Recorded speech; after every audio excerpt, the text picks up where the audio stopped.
Welcome to the 5th episode of our science lecture. For this video, we will continue to learn anatomy. Together, let us study and discover the human brain and its parts.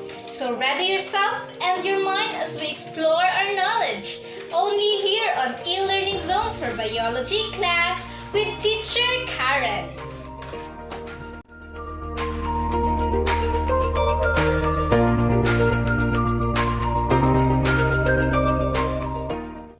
Before we begin, think one of your happiest memory.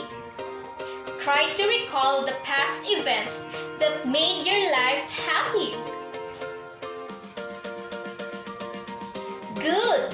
Whatever is in your mind right now, I am glad about it. Today, we will discuss all about the human brain. But first, what is a brain?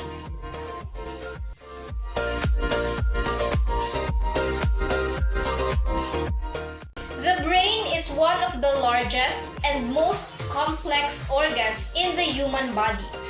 It is made up of more than 100 billion nerves that communicate in trillions of connections called synapses. The brain is made up of many specialized areas that work together, such as the following. The cerebral cortex. This is the largest part of the brain. It is the ultimate control and information processing center in the brain. It is responsible for many higher order brain functions such as sensation, perception, memory, association, thought, and voluntary physical actions. Next is the brain stem. It is the distal part of the brain that is made up of the midbrain, pons, and medulla oblongata. Together, they help to regulate breathing, heart rate, blood pressure, and several other important functions. Then we have the basal ganglia. It is a cluster of structures in the center of the brain. The basal ganglia coordinate messages between multiple other brain areas. Fourth is the cerebellum.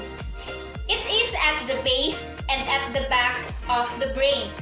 The cerebellum is responsible for coordination and balance.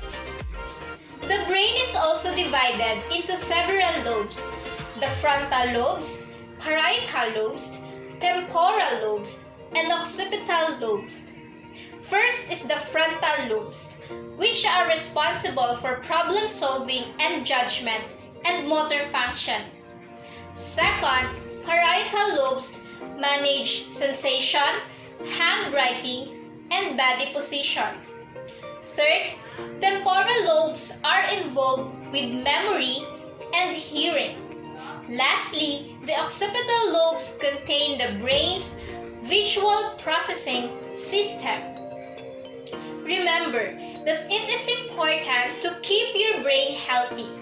In doing so, you need to exercise regularly, get plenty of sleep, eat a Mediterranean diet, stay mentally active, and remain socially involved. That's all for today, class. Thank you so much for listening. Together, let us continue learning and be amazed with the world of science. Only here on e-learning zone for biology class with Teacher Caren. Goodbye and God bless!